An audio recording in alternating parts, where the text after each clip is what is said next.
Okay, now let's continue. As I have suggested, we are going to see some linear and time invariant system examples. Well, let's start with the examples now. This is gonna be an easy one. Y of n minus 1 over 2 y of n minus 1 is equal to x of n minus 1 over 3 x of n minus 1. Of course, the z transform of both sides is necessary for us. From linearity, y of z minus 1 over 2 z inverse y of z is equal to x of z minus 1 over 3 z inverse x of z. So this is the z transform that we have, and putting into parentheses y of z in parentheses 1 minus 1 over 2 z inverse is equal to x of z parentheses 1 minus 1 over 3 z inverse. Okay, and y of z over x of z will be h of z, our system transfer function in z domain, is, and that is equal to 1. According to my notes, yeah, this was a plus. Sorry, let's make them all pluses. So the x of z part is positive. H of z is 1 plus 1 over 3 z inverse over 1 minus 1 over 2 z inverse. And that's a first order system. There's nothing fancy about it. Don't get confused with these sorts of first order systems. It's the denominator that is necessary for us. You can write it as a summation of two first order systems, which is still a first order system. 1 over 1 minus 1 over 2 z inverse plus 1 over 3 z inverse over 1 minus 1 over 2 z inverse. You can think of it like this. And the inverse z transform of the first part is 1 over 2 to the power n u of n. Well, I'm implicitly assuming that z greater than 1 over 2 is the region of convergence here, the right hand side, or the causal solution is the solution that we're looking for, plus, so 1 over 2 to the n u of n, this is the right hand side solution of the first part, this part. And the second part is, let me put the 1 over 3 in the numerator, and then I'm gonna make 1 over 2 to the power n minus 1 u of n minus 1 by just delaying everything with this numerator z inverse. So this summation is quite simply the solution, and there is nothing further you can do. Don't try to make it more compact or anything. This much solution is just enough for us. Of course, if you're looking for the non-causal solutions with different regions of convergences instead of this one, accordingly you will have to find the left-hand sided solution of the two, and you can proceed. But what we can say right now is something like this. In general,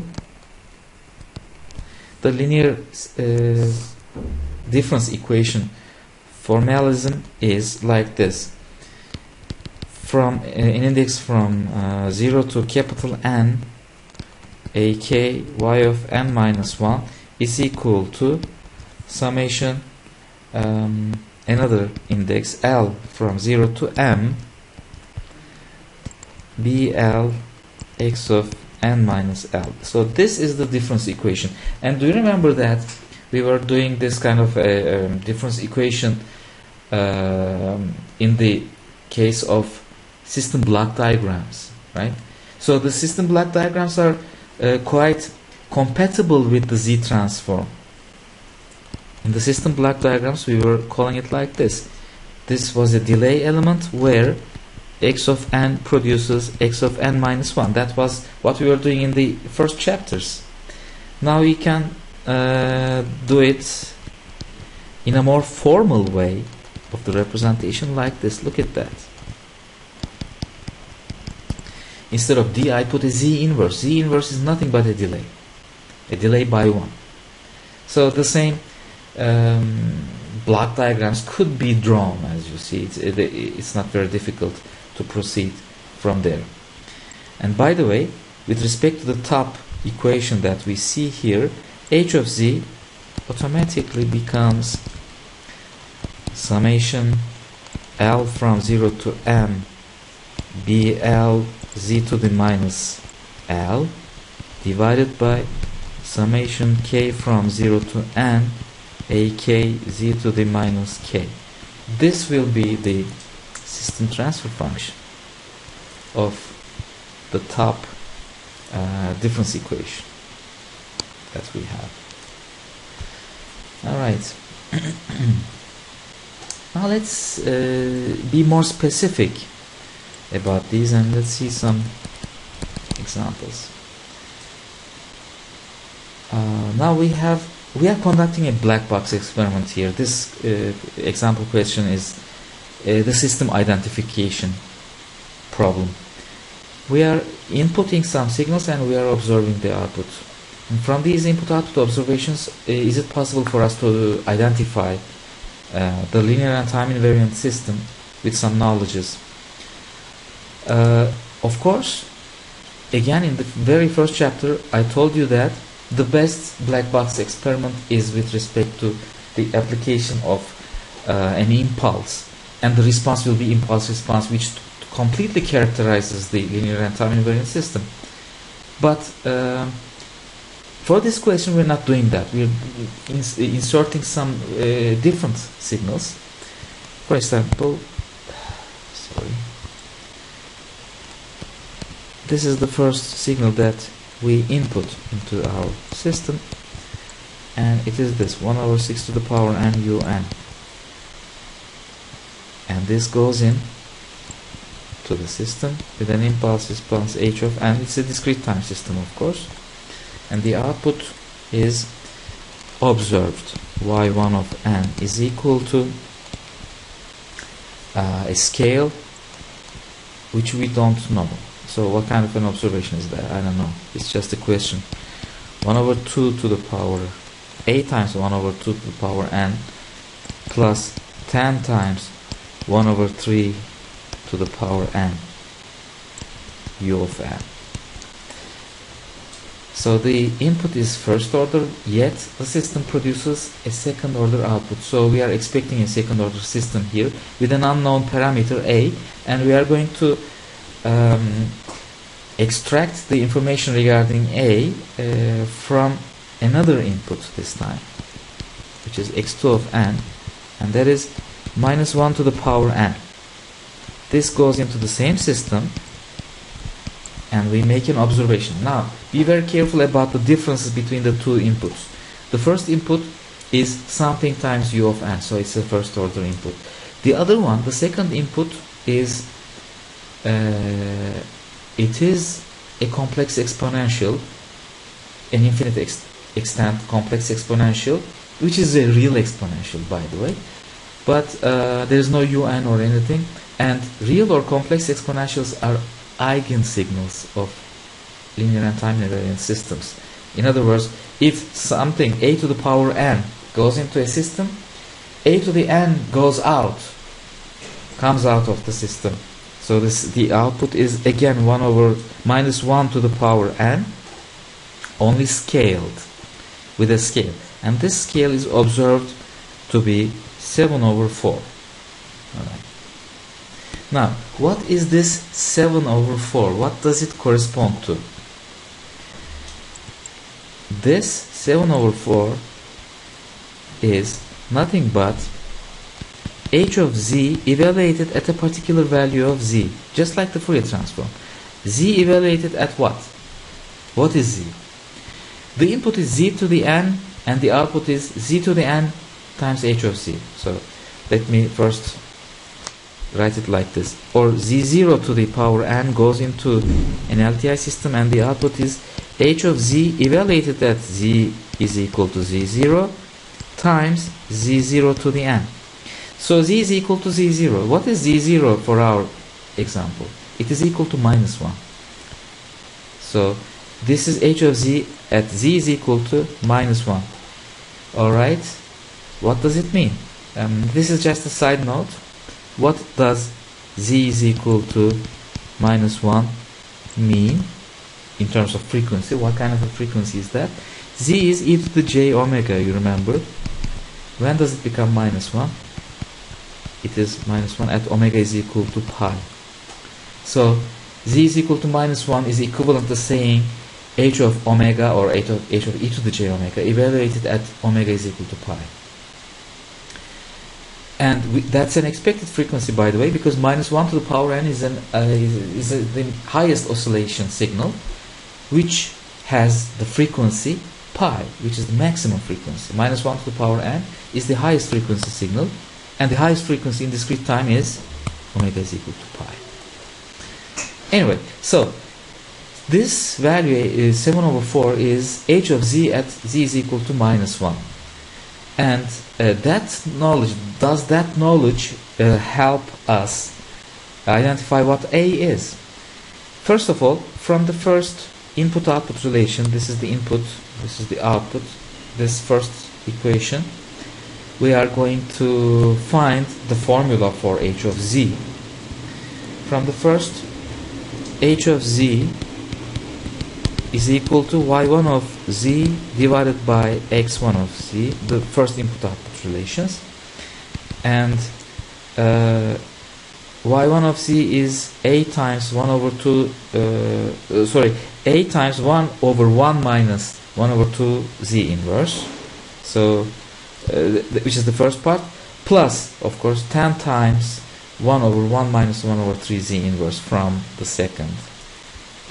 So let's write those two, a over 1 minus 1 over 2 z inverse plus 10 over 1 minus 1 over 3 z inverse. This is the output to what input? X of z, 1 over 1 minus 1 over 6 z inverse. The input was 1 over 6 to the power n, if you may remember. Okay. So this is the formula for h of z, where we don't know the value of a. And if you just make the necessary compactions, make it in a compact form, that would be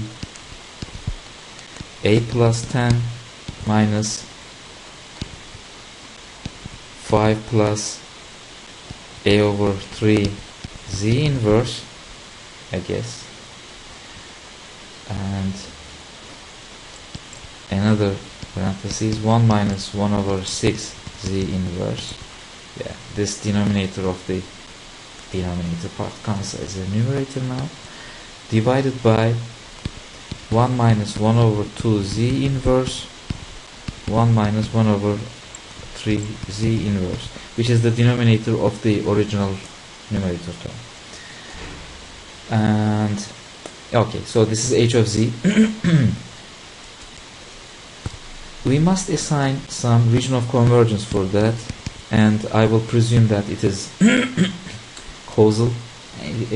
Well, the input-output relation also shows that it is causal, the right-hand sided solution at least, because if the input is right-hand sided, the output is also right-hand sided. So z is greater than the outmost pole, which is 1 over 2.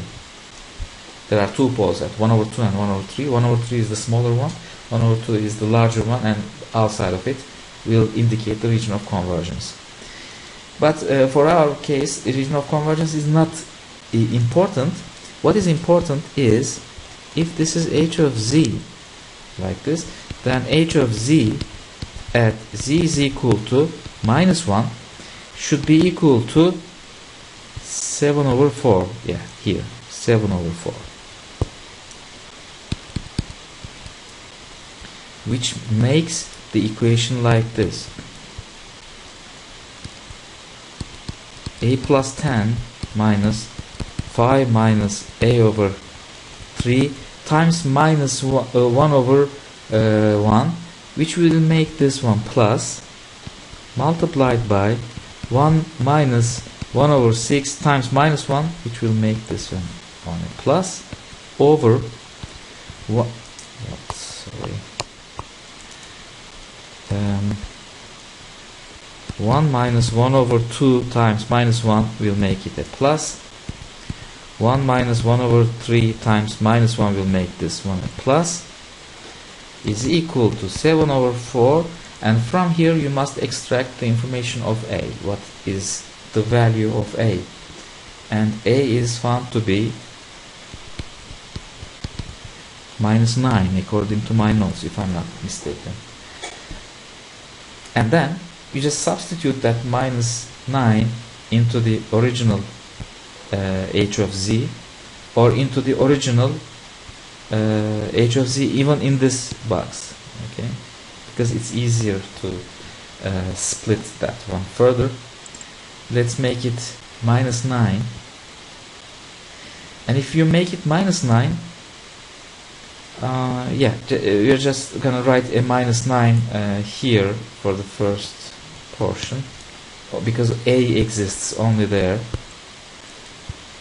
So h of z will be equal to minus 9 over 1 minus 1 over 2 z inverse plus 10 over 1 minus 1 over 3 z inverse divided by, the others are determinants anyway, 1 minus 1 over 6 z inverse. And interestingly, this could be made quite compact with a lot of computations, unfortunately, to become z squared plus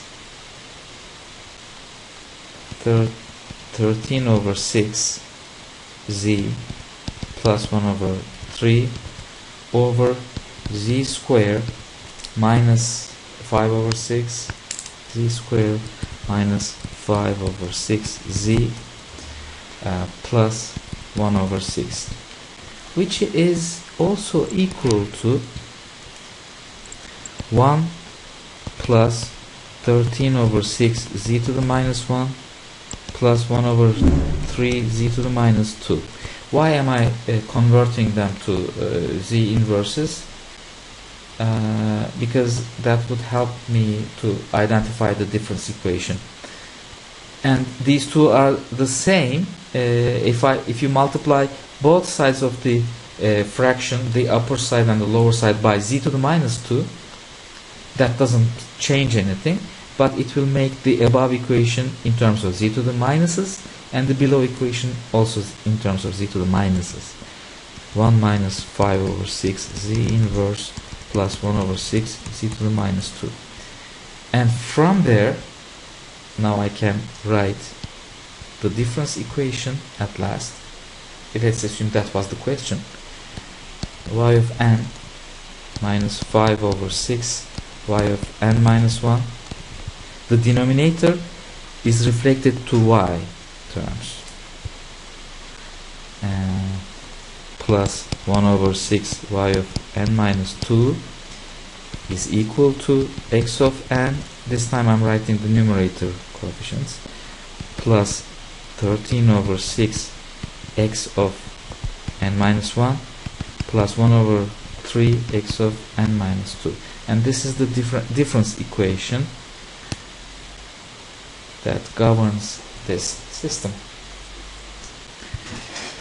Okay, so this was an example, a little bit enriched, a richer example, as opposed to some simple linear and time invariant system examples, where we had two input and output pairs. The first input was this one, and we observed this output. And this is input-output expression gave us h of z, but it was parameterized in terms of a here, an unknown parameter.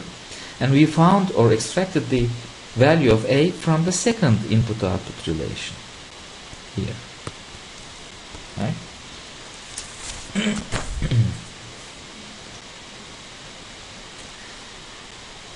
Now, as I said before, since now the block diagram representations are replaced with a new representation, instead of D, a delay system, now we have a Z inverse, which is also a delay. We can continue with the block system representations in Z domain, and that's not going to be very difficult. We already know the discrete time version, and this is not different. So our new topic is block system representations. These block system representations, I will start with a feedback example, because that's the perhaps most fundamental problem for requiring block system representations. What was a feedback? We made it for continuous time already. Now let's think of it in discrete time.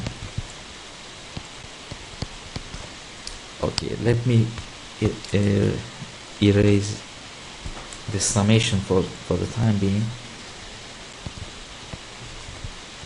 Suppose that we have this kind of a system. Xn comes into our system, H1, and Yn goes out. Hn may have some poles out of the unit circle. It may be causal and the pole is out of the unit circle. So it's an unstable system. Now, is there a possibility that we can make this system stabilized? And from our previous knowledge, we know that it is possible. And this time I'm going to do it not with only a multiplication with a scale and feeding back, but this time I'm going to put another system, H2 of n,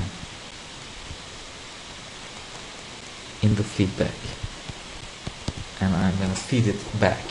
This feedback mechanism is usually notated with a minus sign. That is, the filtered output is fed back after subtraction. So we have a minus sign here. We are going to subtract that.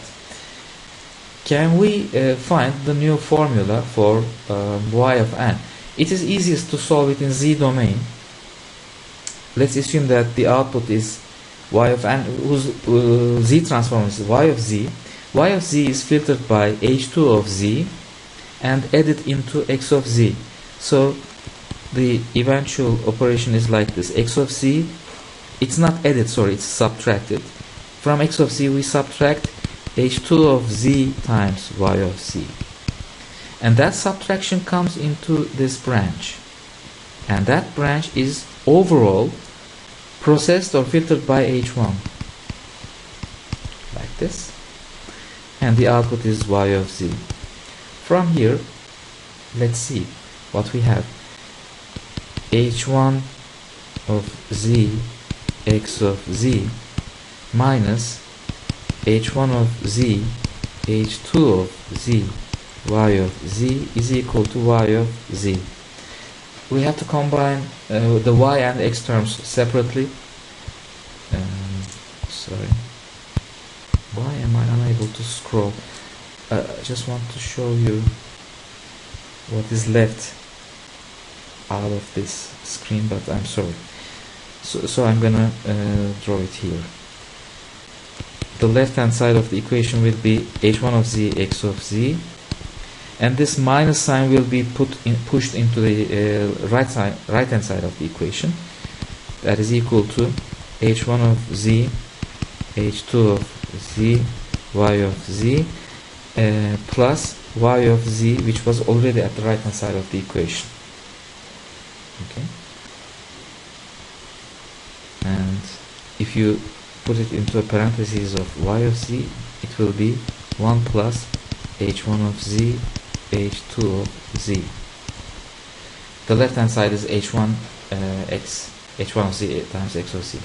So what is y over x? Y of z over x of z. That would correspond to the system transfer function of the overall larger system box, including the feedbacks and everything. then that is equal to h1 of z over 1 plus h1 of z h2 of z. Remember what we have replaced. We have replaced h1 of z with this new expression, total expression, and the poles of h1 of z is definitely not equal to the poles of 1 plus h1 of z h2 of z, because that is the new denominator, and the roots of I shouldn't say, yeah, I should say it like this. Okay, poles of this is not equal to the roots of the new denominator, because the roots of the new denominator will correspond to the poles of the new overall combined system. They will be very different, and I am determined, I mean, I will certainly ask questions in the final regarding how to design an h2 of z, because it's up to you what to put in the feedback, what to apply in h2 of n or h2 of z. Your original system is given to you, it is h1, and you need to just stabilize it by properly choosing the parameters of h2. So what is a proper way of choosing h2 will be your new questions in the final. I will try to extract or think of a question not necessarily from my notes, but something like this. Suppose that x of z, this is an example by the way, is entering into a system whose z transform is given as 1 over 1 minus 2z inverse, and as you see the pole is at 2 and the output is y of z, and I want you to stabilize it with a constant k.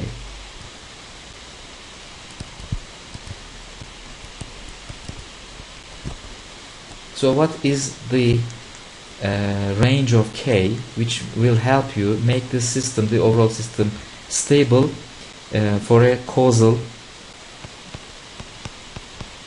initial system?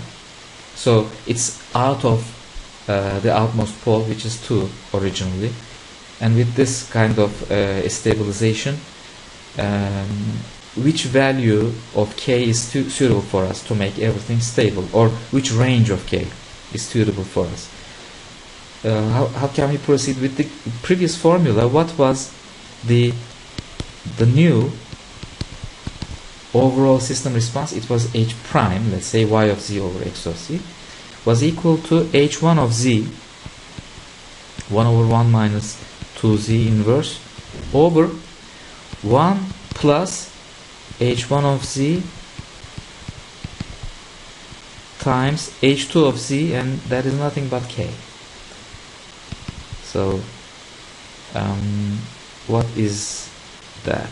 1 over 1 minus 2z inverse over 1 minus 2z inverse plus k over 1 minus 2z inverse. I just combined the new denominator. Now notice that the denominator parts of the top and the bottom equations are identical. So let's cancel them. That's a trick here. And the new formula is 1 over 1 plus k minus 2z inverse. I'm combining the z to the 0 terms all together and make them 1 plus k. Now, where's the pole of this new thing? The pole is at where? Z becomes, or 2 over z is equal to 1 plus k. 2 over z is equal to 1 plus k. So z is equal to 2 over 1 plus k. This is the root of the denominator. Z is equal to 2 over 1 plus k. And we want the magnitude, the absolute value of z, which is our root, to be less than 1. Okay, that's the necessary condition for stability. And from here it means that the absolute value of 2 over 1 plus k should be less than 1. If you give me this condition as it is, out of 10 points you will get like 8 points maybe. For the last two points you have to be more rigorous about what the value of k is, or what the value of k would be. And if you solve this much part 2, saying that 2 over 1 plus k less than 1 means 2 is less than 1 plus k, which means k is greater than what? 1. If you give me this, so if you give me this you will get 8 points. If you give me this you will get 9 points. If you also give me this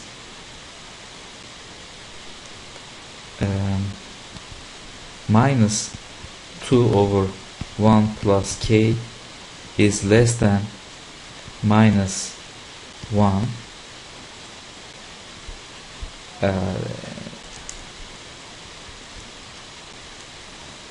okay, which corresponds to the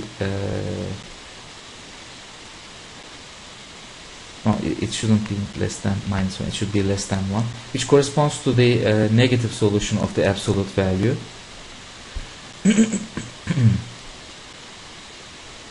And that would make, is it minus 1 or plus 1? Let's think a little bit about this. The absolute value could correspond to the negative of that, and its magnitude is less than 1, means the negative of that should be, well, let's check finally at the end of it if this makes sense. Otherwise I'm gonna put a minus sign here. And if you also do this part, which I'm struggling right now, you will get not 9 but 10 points. So what does this equation says? It says minus 2 is less than 1 plus k, and minus 3 greater than k. So this is incorrect. It must be like this. I'm sorry about that. Probably it is like with a negative sign, and minus 2 is less than minus 1 minus k. So we have to replace everything and take to the other side, and k will be less than, minus 2 will be a plus 2 here, minus 1 will be 1. Are we doing something wrong here? Well, probably what we are doing is something wrong, because I cannot think of how to find the other solutions for k less than minus something. In other words, let me tell you what the solution should be if k is less than minus, because I can see it from here. If k is less than minus 3, okay, that is another solution that I can immediately say without making those nasty equations. When k is less than minus 3, 1 minus 3 will be minus 2 or more, like in the negative sense, minus 2, minus 3, minus 4. And if in the denominator here you have minus 5, minus 6, 2 over minus 6 will be, the magnitude will be 2 over 6, which is less than 1 in magnitude. So k is less than minus 3. That is a solution that I know, I can see, but I don't know how to extract. My algebra is not enough for that. So k is less than minus 3 is the other range of solutions which is sufficient to satisfy the fact to make the pole inside the unit circle after this stabilization by feedback. So what did we do?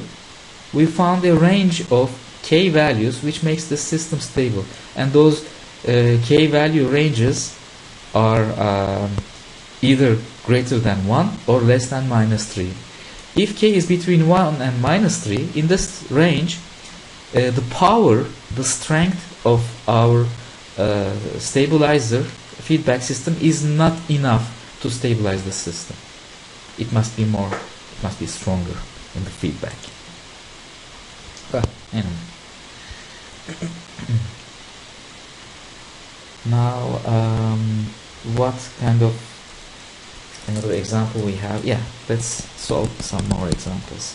This is another example for block diagrams. H of z is given as 1 over 1 minus 1 over 4 z inverse, and this is, sorry, H2 of z and H1 of z is an identity system 1. This is also possible. I mean, sometimes you apply the system in the feedback. That is also possible. It says that x of z going into nothing, an identity system, and we have a feedback of H2 of z like this. Now, what is the overall system response? The overall system response will be 1 over, which was the system response of H1. H1 of z was 1. 1 over 1 plus H1 times H2 of z, and H2 of z is given as 1 minus 1 over 4 z inverse. So the new system becomes 1 over 2 minus 1 over 4 z inverse. This is a minus that I forgot. So where was the pole of the original thing? There was no pole, but after the feedback we are incorporating a pole, and that pole is at z is equal to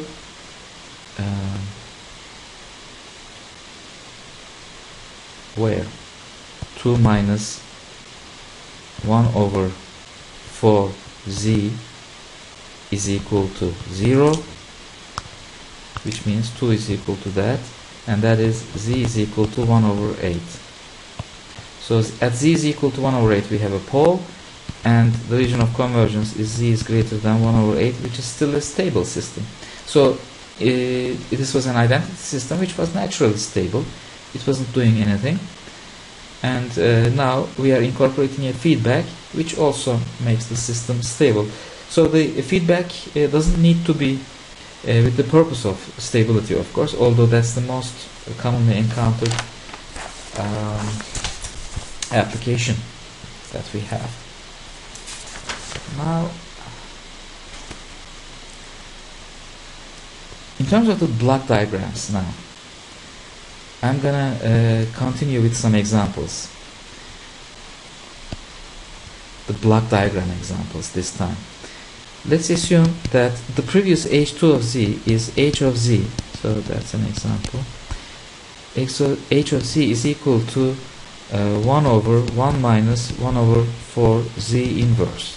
Okay, this is our system. How can we design the system using the block diagrams? We already know how to design it using the block diagrams, and that was x of z as the input, or x of n you can also say. The output is y of z.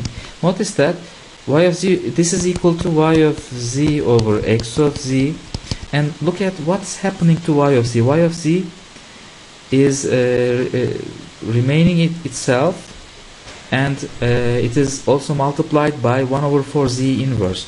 So that 1 over 4 z inverse multiplication in the block system is like this. Y of z is multiplied by z inverse first, and then scaled by 1 over 4. this is an amplification or an attenuation that we have, and that is fed back into the system. If you just write down the equations correctly, you will see that this system is h of z. Let's verify it. Z inverse times 1 over 4 times y of z plus x of z is equal to y of z. And what does it make? Let's put the y of z terms, let's keep them at the right hand side of the equation, and at the left hand side we will have x of z only is equal to y of z minus 1 over 4 z inverse y of z, and in a parenthesis of y of z we have 1 minus 1 over 4 z inverse. Okay, that is x of z. And if you say y of z over x of z, you will have 1 over 1 minus 1 over 4 z inverse, and it was our system anyway, as you see.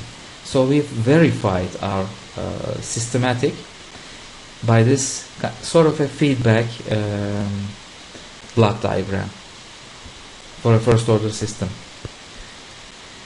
So how can we extend this example into let's say an h of z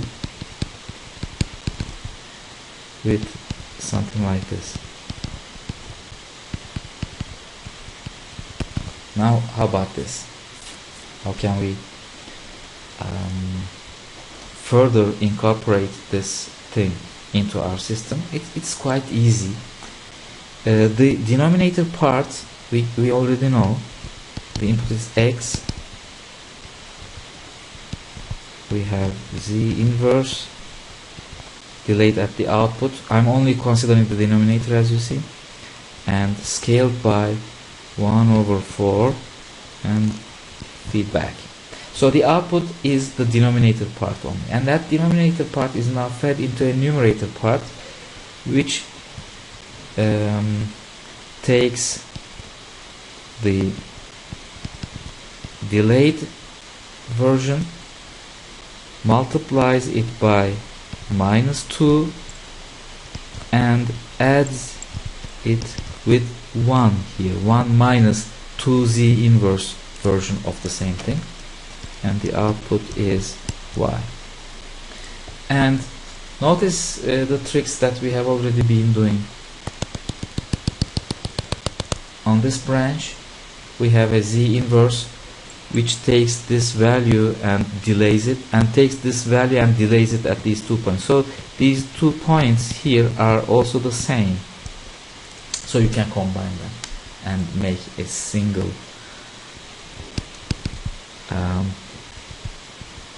delay element. Now we are saving from the number of delay elements. 1 over, sorry, it's not minus, just 1 over 4, and it is multiplied by -2, put here. So this is the x to y system diagram. I'm sure you remember this kind of a trick that we have already done in system block diagram representations with these. So if you are comfortable with system block diagrams with these, just solve it that way if you wish, and then replace every d with a z inverse. That may help you. Now, in the last example for this hour's lecture, and I will briefly have another short lecture, not maybe a 1 hour lecture or a full lecture, a bit shorter than that, but I will give a break after this example. And this example is a second order system with block diagrams, and that's quite critical, unfortunately. And the second order system will have 3 alternative implementations. One of them will be a cascade or series representation of 2 first order systems. The other one will be the parallel representation, and the third one will be the direct representation of the second order system. And for that I'm gonna write h of z in 3 different ways. They are the same, by the way. they can be converted to each other easily. 1 over 1 plus 1 over 2 z inverse 1 minus 1 over 4 z inverse. So there are two poles at minus 1 over 2 and 1 over 4. It's a second order system, and if it is a causal system, then it's also stable because the poles are inside the unit circle. One of them is negative, the other one is positive, but the magnitudes are less than 1. So out of those, the largest pole will still include the unit circle. So this is a stable system. What are the alternative ways of writing the same? One alternative is the direct implementation. 1 plus 1 over 4 z to the minus 1 minus 1 over 8 z to the minus 2, for example. This is a direct. So this is cascade. This is direct. And the third one will be a parallel representation, which is like this: 2 over 3 over 1 plus 1 over 2 z inverse plus 1 over 3 over 1 minus 1 over 4 z inverse. And this is a parallel representation. And they correspond to the same things, as you see.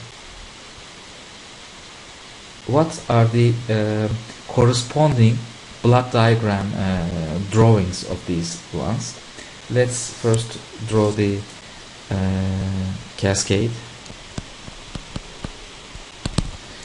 That will be the cascaded or the series implementation of first this part and then the second part. It's a multiplication.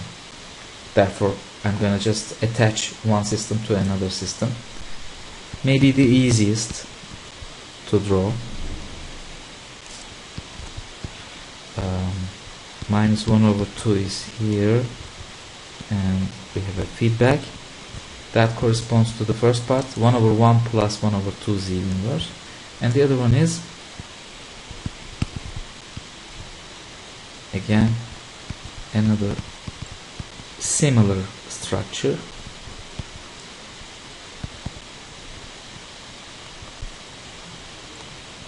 Which is the second system. So we have one system here, another system there, and I'm cascading them. The input is x, the output is y.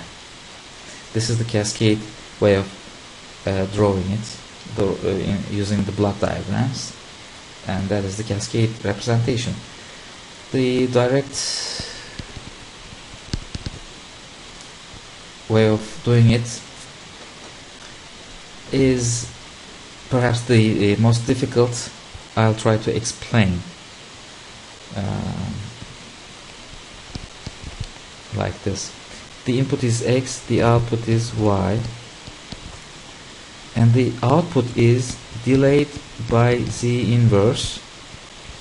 Now that delayed by z inverse, let's look at the direct. If the output is delayed by z inverse, it must be scaled by 1 over 4 and it is fed back, but it will be on the other side of the equation. So if you have a positive thing, then you will have to write a negative minus 1 over 4 here and apply it as a feedback. But as you see from the extra arrows here, you can understand that I will further delay y again twice for the second time, which will give me z to the minus 2, and z to the minus 2 times y of z will be there, and it will be scaled by 1 over 8. Since it's a minus 1 over 8 here, it will be scaled by only 1 over 8, and it is also fed back. So this is a direct solution, or the block diagram representation using the direct method. To be convenient, I'm going to write the direct form here again so that you can see them on the same page. 1 over 4 z inverse minus 1 over 8 z to the minus 2, and that is y z over x of z. So just make the cross multiplications and you will see that this formula or the implementation is valid. And the third one is the parallel. That's not very difficult, but it's a little bit cumbersome to draw. The first formula that I have to implement is this one, which is a first order system.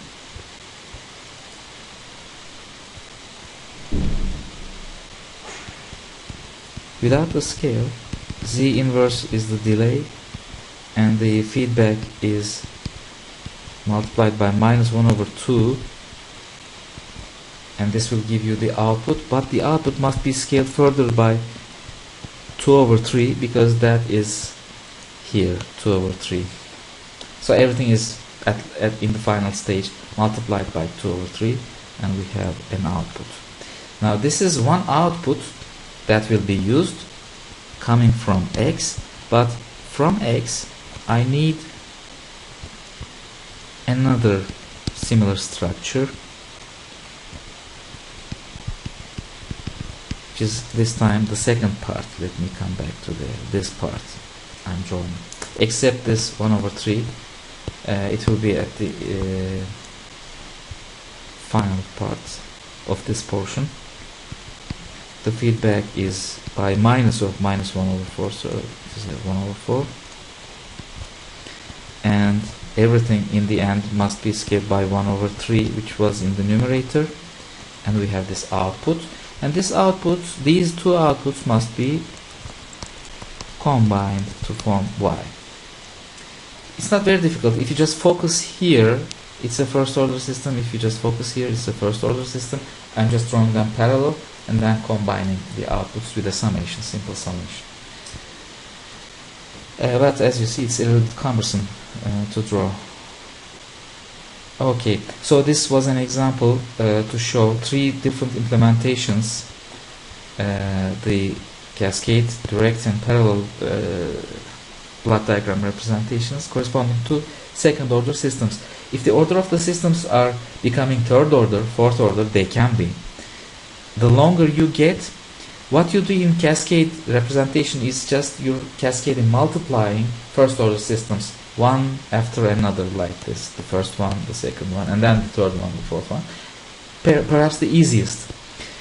For the direct representation, if it's a third order system, then it will have z to the -3 expression, for instance. So you have one delay, and then another delay, and then perhaps another delay, and it will go downwards, and then accumulating from the left hand side, from here, accumulating back. That would correspond to a direct method.